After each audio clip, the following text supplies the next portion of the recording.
नमस्कार, आप देख रहे हैं बाजार अगले हफ्ते और आपके साथ मैं हूं विपिन भट्ट। बहुत बहुत स्वागत है आपका इस शो में। ये हफ्ता तो देखिए बीत गया बाजार का, लेकिन अगला हफ्ता कैसा रहेगा? कोई टैरिफ तो नहीं आया, जब आएगा तब देखा जाएगा। दूसरी बात, रिजल्ट सीजन की शुरुआत हो गई है। अब एक एक कंपनियों के नतीजे आ रहे हैं। अर्निंग्स पे बहुत कुछ निर्भर करेगा, कमेंट्री पे बहुत कुछ निर्भर करेगा कि आगे बाजार कैसे चलेगा। और भी कई फैक्टर्स हैं जो बाजार को इम्पैक्ट करेंगे। उनको ध्यान में रखते हुए अगले हफ्ते की हम तैयारी करेंगे। किस सेक्टर में उम्मीद बंधेगी, किन शेयरों में कमाई हो सकती है और क्या रणनीति आपको रखनी चाहिए। ना सिर्फ फायदे की बल्कि कोई नुकसान ना हो, ये भी आपको देखना चाहिए। तो ये सारी बातें आज हम करेंगे और ये बातचीत करने के लिए हमारे साथ हैं इक्विनॉक्स के रिसर्च एंड एडवाइजर्स के पंकज रांदड़ साहब। पंकज जी, बहुत बहुत स्वागत है आपका। और ना सिर्फ ये सारी बातें आपसे करेंगे बल्कि हमारे दर्शकों के सवाल भी लेंगे। बहुत सारे सवाल रहते हैं दर्शकों के मन में, पर्टिकुलरली जो उन्होंने शेयर्स खरीदे हैं उनके बारे में। तो चलिए, ये सारी बातचीत तो होने जा रही है, लेकिन उससे पहले इस कारोबारी हफ्ते पे ज़रा एक नज़र डालते हैं कि ये पूरा हफ्ता रहा कैसे। तो देखिए, बाजार की चाल इस हफ्ते कैसी रही है। सेंसेक्स की बात करें, 1% से ज़्यादा की गिरावट के साथ ये हफ्ता क्लोज हुआ। निफ्टी में वो गिरावट ऑलमोस्ट 1.25% के आसपास की हो गई। निफ्टी बैंक में ज़रूर ये 0.5% तक सीमित रही। मिड और स्मॉल कैप के लिए गिरावट और ज़्यादा थी। स्मॉल कैप में 1.5% तक की, तो मिड कैप में ऑलमोस्ट 0.25% की गिरावट इस हफ्ते देखने के लिए मिली। तो कुल मिला के ये पाँचों इंडाइसेस आपको बता रहे हैं कि बाजार के लिए हफ्ता अच्छा नहीं रहा। क्यों नहीं रहा? थोड़े कारण तो यहीं पे दिख रहे हैं। एफआईआईज ने कुल मिला के बिकवाली की पूरे हफ्ते में 5,000 करोड़ रुपए से ज़्यादा की, और ये 10 जून तक का डेटा। तो एफआईआईज की बिकवाली अभी भी कंटिन्यू है और वो बाजार पे दबाव बनाती है। हालांकि उसके अगेंस्ट में डीआईआईज खरीदारी करते हैं। 8,844 यानी ऑलमोस्ट 9,000 करोड़ के आसपास ये आंकड़ा टच करने के लिए चला जाता है। 10 जून तक का ये भी आंकड़ा है, लेकिन बावजूद उसके बाजार में उतना संतुलन या उतनी तेज़ी हमने आते हुए नहीं देखी। अब थोड़ा सेक्टर वाइज देख लेते हैं कि बाजार कैसा चला। कुछ और चीज़ें आपको इस हफ्ते की हम दिखा देते हैं, बाजार में किस तरीके की रही। तो हमने देखा कि जो टॉप इंडाइसेस हैं वो तो उतना अच्छा नहीं कर पाए, लेकिन ओवरऑल किस इंडेक्स ने कैसा किया वो आपको दिखाने की कोशिश यहाँ पर ज़रूर करेंगे ग्राफिक्स के माध्यम से। हाँ, देखिए, जो अभी तो हमने आपको दिखाया है Sensex, Nifty bank, mid cap और स्मॉल कैप, लेकिन पर्टिकुलर किस सेक्टर में कौन कौन से शेयर्स चले या कहाँ कहाँ थोड़ी सी गिरावट हमें देखने को मिली, अगर वो डेटा भी हम आपके लिए ला पाएंगे तो वो आपके लिए दिखाएंगे। लेकिन फ़िलहाल चलिए अभी हम दिखाएं उससे पहले अब कुछ कॉल्स ज़रूर हमारे पास आने लगे हैं, लेकिन उससे भी पहले ज़रा अगले हफ्ते की रणनीति बना लेते हैं और कुछ पर्टिकुलर स्टॉक्स की भी बात कर लेते हैं। तो पंकज साहब, ये हफ्ता तो नहीं अच्छा रहा बाजार के लिए, उसके अलग अलग कारण हो सकते हैं, लेकिन जो बीत गई सो बात गई। अगले हफ्ते में हम क्या उम्मीद कर सकते हैं? जी, good evening Vipin ji and good evening everyone. Vipin ji, throughout the week ये हफ्ते में खिलाड़ी भी खेल रहा था, तभी एक रेंज हम लोगों ने डिस्कस करी थी लास्ट वीक भी। तो 25,350 से 25,400 की जो रेंज थी वो काफी डिसाइसिव रेंज थी। आज ओपनिंग में ही वो रेंज तोड़कर एक नीचे का कारोबार किया है। पूरे दिन भी अगर हम लोग देखते हैं तो कहीं पे भी बाइंग इंटरेस्ट कहीं दिखा नहीं है, फॉलो थ्रू सेलिंग ही दिखी है। मुझे लगता है कि ये सेलिंग डेफिनेटली कुछ ना कुछ कह रही है। मुझे लगता है कि थोड़ा सेफर साइड में रहना चाहिए इंडाइसेस पॉइंट ऑफ व्यू से। निफ्टी में गिरावट जो है वो तेज लग रही है। 25,208 दिन की लोअर लेवल के ऊपर बंद हुआ है, तो थोड़ा सा कॉशियस रहना चाहिए। हो सकता है कि अगले हफ्ते से जो रिजल्ट सीजन शुरू हो रहा है, जो एक्चुअल नेक्स्ट वीक में चालू होगा, तो उसके भी मायने काफी बड़े रहेंगे और मार्केट में जो है वो सीमित दायरों में कारोबार देखने मिल सकता है। लेकिन डेफिनेटली कुछ ना कुछ स्टॉक स्पेसिफिक रहेंगे जहां पे अच्छी खासी बाइंग और सेलिंग भी देखने मिल सकती है। बैंक निफ्टी की अगर हम लोग बात करते हैं विपिन जी, तो बैंक निफ्टी थोड़ा सा रेजिलियंस दिखाया है निचली लेवल से, बट ओवरऑल अभी भी ये 20 डेमा के नीचे ये ट्रेड कर रहा है लोअर टाइम फ्रेम के ऊपर। मैं 56,900 की लेवल की बात कर रहा था, आज ठीक उसके 10 पॉइंट नीचे फ्यूचर्स में ये क्लोज हुआ है। तो मेरे हिसाब से इंडाइसेस में जो ट्रेड रहेंगे थोड़े से रिस्की बन सकते हैं और स्टॉक स्पेसिफिक जो एक्शंस है उसके अंदर कुछ कहानी बन सकती है। तो फिर चलिए उसी पे फोकस कर लेते हैं। तो कहाँ आपकी नज़र रहेगी सर नेक्स्ट वीक? जी सर, मैं थोड़ा सा बैलेंस जाना चाहूंगा। एक जो ट्रेड है थोड़ा सा कंडीशनल रहेगा, लेकिन सेलिंग साइड में आयशर मोटर्स में सेलिंग की सलाह रहेगी 5590 के नीचे, जिसका स्टॉप लॉस रहेगा 5656। टारगेट जो है 5510 और 5450, इस तरीके के दो टारगेट्स देखने मिल सकते हैं। और एक सेफ बेट है जो कि थ्रू आउट द वीक काफी चर्चाओं में रहा हुआ स्टॉक है, तो वो स्टॉक है, बाय करना है इटरनल फ्यूचर्स का। जिस तरीके का चार्ट सेटअप है अभी भी कॉन्फिडेंट नजर आ रहा है, तो फ्यूचर्स में बाय करने की सलाह रहेगी 263.50 में। स्टॉप लॉस जो है 257 का रखना है। टारगेट 273 तक के देखने मिल सकते हैं। इसको थोड़ा सा होल्ड करना होगा दोनों स्टॉक्स को सर। ठीक है जी, तो दोनों ही फ्यूचर्स के स्टॉक हैं, ये ध्यान रखिएगा। इटरनल फ्यूचर को बाय करने की सलाह है, टारगेट होंगे 273 के और 257 का जो है आपको स्टॉप लॉस लगाना है। आज की जो CMP है वो 263.50 थी। दूसरी तरफ एक सेल कॉल है, वो भी फ्यूचर्स में है, आयशर मोटर फ्यूचर्स में, और यहाँ पर जो आपका स्टॉप लॉस है वो 5656 का है। टारगेट्स आप लेकर चलेंगे 5510 से 5450 के, 5450 के। तो ये दो स्टॉक जहां पर पंकज जी नज़र रखेंगे इस वीक। चलिए जी, ये हो गई कि क्या रणनीति रखनी है, किन स्टॉक्स पे नज़र रखनी है। और अब हम अपने कॉलर्स के सवाल लेना शुरू करते हैं। पहले कॉलर है हमारे साथ राजेंद्र गुप्ता जी, और कॉल आया है नई दिल्ली से। राजेंद्र जी, स्वागत है आपका, सवाल बताइए। विपिन जी और पंकज जी, आप दोनों को नमस्कार। नमस्कार सर, नमस्कार। मेरे दो सवाल हैं, आप ले लें तो बड़ी मेहरबानी होगी। ज़रूर ज़रूर। एक तो आरके फोर्जिंग है सर, 60 शेयर है 700 रुपए के हिसाब से। ओके। और एक जो है वो है गरीब कॉटन है, 200 शेयर है 205 के हिसाब से। ठीक है जी, बहुत बढ़िया लगा सर राजेंद्र जी आपसे बात करके। दोनों ही सवाल आपके लेते हैं, ग्रीव्स कॉटन और आरके फोर्जिंग।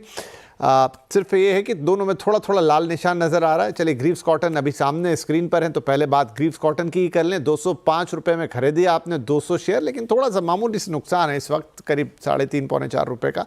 पंकज साहब, क्या कर सकते हैं इसके अंदर? जी, डेफिनेटली पिछले हफ्ते में ये पूरा एक कंसोलिडेशन की फेज में रहा हुआ है। ऊपरी स्तर की अगर हम लोग बात करते हैं तो 205 रुपए से लेके निचली स्तर की अगर हम लोग बात करते हैं तो 198 रुपए तक की एक रेंज दिखाया है, और उसी दायरे में ये चल रहा है। मुझे लगता है कि ये स्टॉक की जो तासीर है काफी स्ट्रांग है, काफी हाई बीटा वाला स्टॉक है ये। डेफिनेटली इनके रेंजेस जो है, एक बार अगर ये 205 की लेवल अगर क्रॉस कर दे तो मुझे लगता है कि 225 240 तक की लेवल्स यहाँ पे शॉर्टर टाइम फ्रेम में देखने मिल सकती है। लॉन्गर टाइम फ्रेम के अंदर इसको होल्ड करने की ही सलाह रहेगी, काफी अच्छा प्रोस्पेक्ट लगता है इसमें। स्टॉप लॉस कोई सर? सर, इसका जो स्टॉप लॉस है, अगर ट्रेडिंग के लिहाज से अगर आप देख रहे हैं तो डेली टाइम फ्रेम के ऊपर 195 की अगर क्लोजिंग देता है तो एग्जिट करने की सलाह रहेगी वहां पे। लेकिन आप अगर लंबे निवेशक है तो उसको 180 तक का एक स्टॉप लॉस आप इसको मेंटेन करके चल सकते हैं।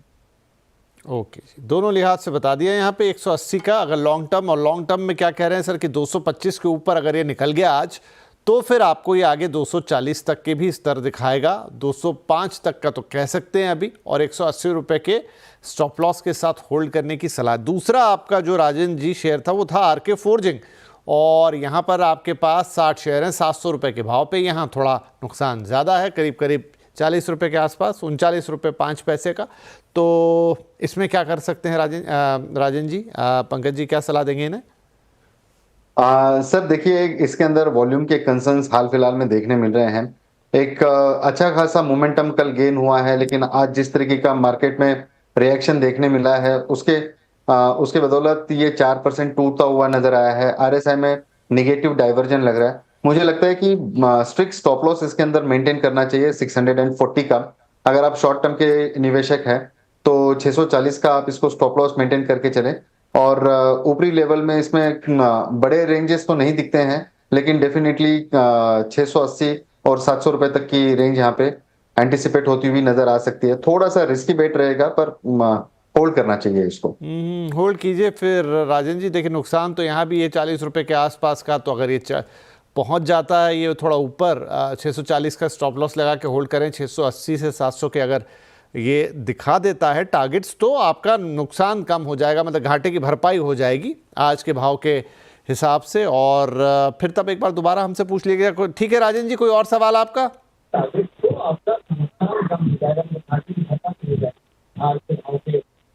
चलिए ठीक है, राजेंद्र जी के लिए ये सलाह हो गई हमारी। और अब हम आगे बढ़ जाते हैं। हमारे अगले कॉलर है mister Mohit from Ludhiana. Mohit ji, स्वागत है आपका, बताइए क्या पूछेंगे।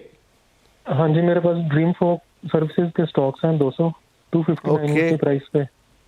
तो 2-3 साल के लिए रख सकता हूँ। और एक पूछना था कि मैं करंट प्राइस पे क्या एवरेज कर सकता हूँ। और ओके ठीक है, ड्रीम फॉक्स यानी वो कंपनी जो कि मैनेजमेंट करती है लाउंजेस जो आप देखते हैं एयरपोर्ट्स पे उनका, और ये 259 की खरीदारी और 200 शेयर इनके पास फिलहाल ऑलमोस्ट 100 रुपये का घाटा यहाँ लग गया है। अब पंकज जी, इनके 2 सवाल हैं, क्या करें। एक तो अभी मौजूदा जो आपका लॉस है वो तो, और पूछ रहे हैं कि क्या इसको मैं थोड़ा और एवरेज कर लूँ यहाँ पे। सर देखिए, ये लोअर लोस के फॉर्मेशन यहाँ पे देखने मिले। काफी ऊपर की लेवल से ये स्टॉक गिरते हुए नजर आया है। पिछले 1 साल में काफी लंबा डिटोरिएशन इस स्टॉक के अंदर हम लोगों ने विटनेस किया है, और अभी भी इसकी जो गिरावट है वो कहीं थमने का नाम नहीं ले रही है। अगर आप रुकना चाह रहे हैं तो इसके अंदर 150 का स्ट्रिक्ट स्टॉप लॉस रखकर इसके अंदर आप बने रहे। एवरेजिंग की कोई सलाह नहीं रहेगी। लेकिन अगर आप लंबे समय के लिए अगर देख रहे हैं इसको, तो मेरे ख्याल से बेटर टू एग्जिट है।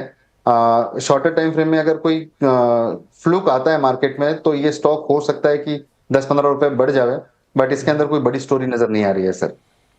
ठीक है जी, तो मोहित जी फिर एक ही तरीका है कि स्ट्रिक्ट स्टॉप लॉस लगाएं 150 का, वो टूटा तो आपको इससे निकलना ही निकलना है। ये इतना हो सकता है, जैसा कह रहे पंकज साहब, 10-15 रुपये कहीं यहाँ से ऊपर चढ़ जाए तो वो आप उस पोजीशन पे निकलेंगे तो थोड़ा सा घाटा आपका कम होगा, नुकसान कम होगा, बस यही कहा जा सकता है। बाकी चार्ट्स पे काफ़ी वीक है, 1 साल से नीचे ही नीचे जा रहा है। आपने खुद अभी स्क्रीन पर देखा, बहुत ज़्यादा समय तक इसमें अटकने की ज़रूरत आपको नहीं है। चलिए जी, आगे बढ़ते हैं। अगले कॉलर है हमारे मिस्टर ओम प्रकाश, और आपने कॉल किया है बेंगलुरु से। ओम प्रकाश जी, बहुत बहुत स्वागत है सर। क्या शेयर्स हैं आपके पास? हाँ नमस्कार विपिन जी। नमस्कार सर। पंकज जी को भी नमस्कार। सर मेरे पास जो है ना ये एशियन, मैं एक्चुअली लॉन्ग टर्म होल्डर हूँ। मैं काफी जितने भी शेयर्स है मेरे, मैं लॉन्ग टर्म के लिए होल्ड करता हूँ। बहुत बढ़िया तो सर। मेरे पास, हाँ जी, तो एक तो मेरे पास एशियन पेंट्स है, 430 शेयर्स है, 2672 के प्राइस पे। तो ये 3600 से यहाँ तक आ गया है एक साल के अंदर। तो आगे क्या करना चाहिए? और थोड़ा मुझे ये टीसीएस और टेक महिंद्रा में भी मेरा लॉन्ग टर्म होल्डिंग है, उनमें क्या करना चाहिए आगे, थोड़ा बताएंगे? जरूर जरूर प्रकाश जी, जरूर। लेकिन एशियन पेंट्स की बात कर लेते हैं, बड़ा इंटरेस्टिंग है इसका मामला। फिर से हाँ, इनका सवाल लेके आइए। तो 3600 से यहाँ तक का ये जो गिरावट, तो बड़ा कुछ हुआ पेंट इंडस्ट्री में पिछले 1 साल के अंदर। 2 बड़े कॉम्पिटिटर्स यहाँ पर उतरे, और Asian Paints once upon a time blue eyed boy, उसका शेयर हम नीचे जाते हुए देख रहे हैं। लेकिन पंकज जी, बड़ा सवाल ये होगा कि क्या एशियन पेंट्स की कहानी यही हो गई है अब, या एक कमबैक करेगा और वापस से एक समय में जो जितना चहेता स्टॉक था अपने सेक्टर का, ये फिर से वैसे रंगत दिखाता हुआ नजर आएगा? सर डेफिनेटली कंपटीशन काफी हाई है। वाटर बेस्ड कलर भी आ रहे हैं। मैं फंडामेंटल्स की इतनी जानकारी नहीं रखता हूं, लेकिन फिर भी वाटर बेस्ड कलर की वजह से और क्रूड की इम्पैक्ट, ये वाटर बेस्ड बनाते नहीं है, और क्रूड का जो वोलेटिलिटी है उसका इम्पैक्ट ये स्टॉक के ऊपर हमेशा देखने मिलता है। लेकिन one of the favourite stock है डेफिनेटली। इसकी रेपुटेशन को हम कहीं हार्म नहीं देख सकते हैं यहाँ पे। समय जरूर लगेगा, but stock will definitely recover. मुझे लगता है कि डेली टाइम फ्रेम पे और वीकली टाइम फ्रेम पे 2530 का अगर लेवल एक बार क्रॉस करता है तो एक नॉन स्टॉप रैली इसके अंदर देखने मिल सकती है। बट तब तक ये स्टॉक जो है थोड़ा सा डिजीनेस दिखा सकता है। मेरे हिसाब से सेक्टर का लीडर स्टॉक है, डेफिनेटली इसको होल्ड करना चाहिए। अगर आप शॉर्ट टर्म के निवेशक हैं यहाँ पे, तो इसमें 2350 रुपए का स्टॉप लॉस यहाँ पे मेंटेन करें और इसको होल्ड करें। अगर आप लंबे निवेशक है तो डेफिनेटली इसमें होल्ड करने की सलाह रहेगी। ओम प्रकाश जी ने जैसा कहा कि लंबे समय से वो तो रुकना ही चाह रहे हैं, ऊंचाइयां भी देखी उन्होंने उसको। तो ओम प्रकाश जी, कोई दिक्कत वाली बात नहीं, मतलब अभी के लिए मैं सिर्फ ये बात कहूंगा जैसा पंकज जी ने भी कहा, क्योंकि टेक्निकली आपको वो बता रहे हैं। तो 2530 वो लेवल होगा, जो ये ब्रीच करेगा तो फिर इसमें एक लॉन्ग टर्म रैली आएगी। मतलब फिर ये आप जिन स्तरों की बात कर रहे हैं उस तरफ चल निकलेगा। कितना समय लेगा, क्या करेगा, वो देखने वाली बात होगी। लेकिन आप तो चूंकि लॉन्ग टर्म इन्वेस्टर हैं ही, तो 2350 रुपये का एक स्टॉप लॉस लगाइए 2530 रुपए की तरफ नजर रखिए। उसको क्रॉस कर गया तो उसके बाद ये अच्छी रफ्तार और ऊंचाइयां दोनों दिखा सकता है अपने सेक्टर का लीडर स्टॉक। नंबर 2, 2 शेयर आपने बोले थे जो कि दोनों ही आईटी क्षेत्र के शेयर हैं। नतीजे आने शुरू हो गए हैं। टीसीएस के तो नतीजे आ भी गए, हालांकि बाजार उससे उतना खुश हुआ नहीं। तो एक टीसीएस और एक टेक महिंद्रा, पंकज जी ये 2 शेयर्स भी इनके पास हैं, इसके लिए भी एक लॉन्ग टर्म व्यू चाहते हैं। देखिए, आज जिस तरीके के वॉल्यूम्स टीसीएस में देखने मिले हैं आफ्टर रिजल्ट्स, काफी डिसअपॉइंटिंग है रिजल्ट्स। और जो हेलो हाँ जी, जिस तरीके से ये रिजल्ट्स इन्होंने दिया है और कमेंट्री भी आई है, थोड़ी सी नागवार गुजरी है मार्केट को। लेकिन लॉन्गर टाइम फ्रेम के अंदर ये भी लीडर स्टॉक है। अभी डॉलर इंडेक्स के अंदर भी काफी उथल पुथल मची हुई है और जो प्रोस्पेक्ट्स है इनके आगे के वो बहुत क्लियर नहीं है, तो जिसके चलते ये स्टॉक टूट रहा है। मेरे ख्याल से अगर आपकी कैपेसिटी हो और ये स्टॉक कहीं 3050 और 3100 की रेंज में अगर आता है तो एक ऐड करने की सलाह रहेगी। शॉर्टर टाइम फ्रेम के अंदर डेफिनेटली थोड़ा सा पेन देखने मिल सकता है, लेकिन आप लॉन्गर टाइम फ्रेम के अंदर इसके अंदर दोबारा अच्छा खासा उछाल देख सकते हैं। 3500-3600 की लेवल जो है आने वाले दिनों में डेफिनेटली देखने मिल सकती है। लगे हाथ तो टेक महिंद्रा भी सर बता दें। जी सर टेक महिंद्रा का जो चार्ट पैटर्न बना हुआ है, एक राउंडेड टॉप का एक फॉर्मेशन दिया और 200 डेमा के आसपास ये अभी फिलहाल आकर सेटल हो रहा है। मुझे लगता है कि यहाँ से एक ट्रेंड रिवर्सल हो सकता है। डेफिनेटली इसको भी होल्ड करने की सलाह रहेगी। सेम सिनारियो है कि डॉलर इंडेक्स और बाकी सारी चीजें आईटी के अभी फिलहाल फेवर में नहीं है, तो हो सकता है कि ये 1560-1580 की लेवल एक बार दिखाए, वहां से और एक एडिशन ले सकते हैं। यहाँ पे लॉन्ग टर्म के अगर आप निवेशक है तो बने रहे। 1750 रुपए तक के टारगेट्स इसके अंदर जरूर देखने मिल सकते हैं। ठीक है जी, तो दोनों ही स्टॉक, क्योंकि आपने पूछा ही था लॉन्ग टर्म के लिए, तो टेक महिंद्रा भी और टीसीएस भी, जिसमें टीसीएस तो डेफिनेटली अपने टॉप ऑफ द लेडर है, तो दोनों ही स्टॉक्स को होल्ड करने की सलाह। नियर टर्म टारगेट्स भी दे दिए पंकज जी ने, लेकिन चूंकि आप कह रहे हैं लॉन्ग टर्म रखना है तो फिलहाल होल्ड कीजिए, रखिए। राइट, चलिए आगे बढ़ जाते हैं। हमारे अगले कॉलर है mister Biswajit Chatterjee from Kolkata. Sir बहुत स्वागत है आपका। क्या शेयर्स हैं आपके पास? हेलो हेलो, हाँ जी, हाँ जी, हाँ नमस्ते। नमस्कार नमस्कार सर, मेरा 2 शेयर है सर। मेरा है IRB इंफ्रा, एक तो है 65 रुपए से मैंने 600 क्वांटिटी बाई किया हूँ, और NHPC का 107 रुपए से 200 शेयर बाई किया हूँ सर। तो अभी सर इसको क्या करूँ, होल्ड करूँ या सेल करूँ या कुछ ऐड कर सकूँ इसके अंदर? ठीक है जी, चलिए तो पहले IRB इंफ्रा देख लेते हैं। आपका 600 शेयर हैं 65 के भाव पे, थोड़ा लॉस था 17 रुपये 40 पैसे का। तो यहाँ क्या करेंगे पंकज जी? सर देखिए, IRB बार बार 50 के लेवल पे आके रेजिस्ट आ रहा है और नीचे की लेवल अगर इसको हम लोग देखते हैं तो ये 47.50 की रेंज में है। ये स्टॉक आकर सेटल होता है। मुझे लगता है कि ये एक इसका बेस फॉर्मेशन है, यहाँ से स्टॉक को रिवर्सल होना चाहिए आइडियली, लेकिन स्ट्रिक्ट स्टॉप लॉस आप इसको मेंटेन करके चले 45 रुपीज का, और ऊपरी लेवल में एक टारगेट यहाँ पे 55 तक के देखने मिल सकते हैं। ये स्टॉक पिछले 2-3 हफ्तों में काफी टेक्निकल पैरामीटर्स के ऊपर ध्यान में आ रहा है, तो मुझे लगता है कि 55 रुपए तक की यहाँ पे स्पेस बनती है। स्टॉप लॉस बेहद छोटा है, 45 रुपए का होल्ड करने की सलाह रहेगी। 45 रुपीज़ के स्टॉप लॉस के साथ IRB इंफ्रा को होल्ड कीजिए, टारगेट 55 के। और दूसरा सर इन्होंने पूछा NHPC 107 के भाव में 200 शेयर। जी सर, ये भी स्टॉक मोर और लेस सेम स्ट्रक्चर में चल रहा है। स्विंग हाइस के करीब करीब आकर वहीं सेटल होता है, फिर दोबारा गिर रहा है। मुझे लगता है कि इसके एक लेवल है 90 की, अगर ये एक बार क्रॉस कर दे तो मुझे लगता है कि यहाँ पे 110 रुपए तक की लेवल्स यहाँ पे जरूर देखने मिल सकती है। बशर्त इसका स्टॉप लॉस जो है स्ट्रिक्ट रखना चाहिए 84 रुपीज का। मीनवाइल इसमें होल्ड करने की सलाह रहेगी। चलिए 84 रुपए के स्टॉप लॉस के साथ होल्ड कीजिए, 110 रुपए के टारगेट्स पर नजर रखिए। ये कहानी हो गई NHPC की, और इसी के साथ एक छोटा सा ब्रेक क्या ले लेते हैं। ब्रेक के बाद कुछ और सवाल रहेंगे और पंकज जी से जवाब लेंगे उनका।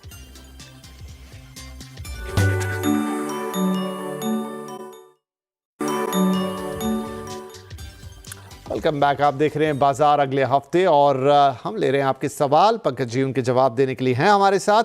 अगले कॉलर आगे हमारे साथ मिस्टर लक्ष्य गुप्ता, और कॉल है नई दिल्ली से। लक्ष्य जी स्वागत है आपका। बताइए सर, क्या शेयर्स हैं आपके पास? सर मेरे पास EIL है, EIL रेट है आपका 220, 73 शेयर्स है, और कैनरा बैंक है 114, 131 शेयर्स है। लॉन्ग टर्म के लिए होल्ड कर सकता हूँ। बढ़िया है, बढ़िया है।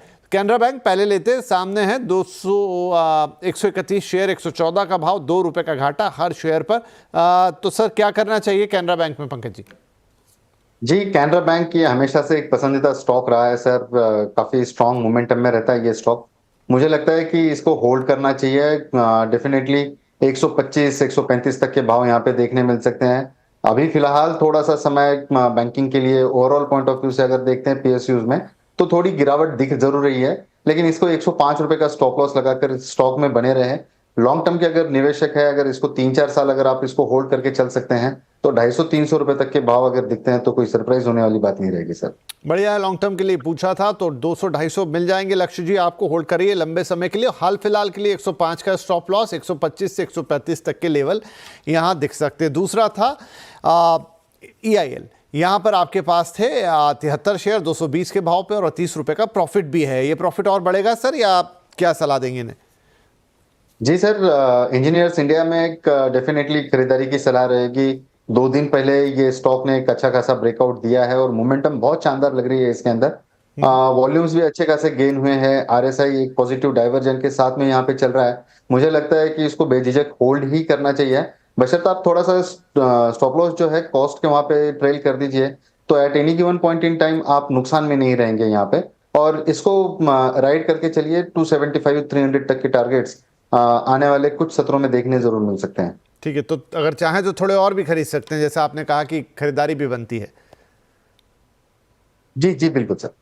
ठीक है जी, चलिए एक और हमारे पास कॉलर है, उनको भी ले लेते हैं फटाफट। मुजाहिद हुसैन है, कश्मीर से कॉल कर रहे हैं। मुजाहिद जी स्वागत है आपका। क्या सवाल रहेगा? Good evening sir. Good evening जी। जी मेरे पास TCS की 23 शेयर्स है एट 4253। तो एनी स्टॉप लॉसेस? 4253। जी जी, बहुत ऊपर में आपका लिया हुआ शेयर है ये। खैर फिलहाल क्योंकि TCS की बात हमने थोड़ी देर पहले ही की और रिजल्ट आए हैं, थोड़ी सी वहाँ पे बाजार नाखुशी दिखाता हुआ, लेकिन फिलहाल इस भाव पे पंकज जी इनके इस लेवल पर अब क्या सलाह देंगे? इन्हें काफ़ी ऊपर में ले रखा है। जी डेफिनेटली सलाह तो सेम रहेगी। हो सकता है कि आने वाले कुछ सत्रों में थोड़ा बहुत गिरावट देखने मिल सकता है यहाँ पे, लेकिन 3050 से 3100 की रेंज में एक खरीदारी की सलाह रहेगी। इसको बेचना नहीं है। अगर हो सकता है, अगर कैपेसिटी है तो एडिशन करने की सलाह रहेगी। और ऊपर के लेवल में जो टारगेट रहेंगे ये 4500 तक भी देखने मिल सकते हैं। थोड़ा सा लंबा समय आप आपके पास में रखिए इसको बेचने की जल्दबाजी ना करें। ठीक है हुसैन साहब, तो क्लियर है। आप ऐड भी कर सकते हैं। आप 3000 से जो 3150 तक के लेवल अगर आए बीच में, तो वहाँ आप एडिशन कर सकते हैं और आगे 4500 मतलब जो आपकी खरीदारी है उससे भी करीब करीब 250-300 रुपये ऊपर ये दिखा सकता है। बेचने की सलाह बिल्कुल नहीं है, होल्ड करिए और ये टारगेट्स होंगे आपके 4500 के। चलिए समय समाप्त हो गया, पता नहीं लगा। खैर जाने से पहले पंकज साहब कोई डिस्क्लेमर्स? जी ये मेरी अपनी निजी राय है। जो भी ट्रेडर्स अगर कोई काम कर रहा है तो अपने वित्तीय सलाहकार से जरूर एक बार राय मशवरा करना चाहिए उनको। बहुत बहुत धन्यवाद सर, आप पधारे और आपने दर्शकों के सवालों के जवाब दिए। सभी दर्शकों को हैप्पी वीकेंड और अगले हफ्ते के लिए शुभकामनाएं। नमस्कार।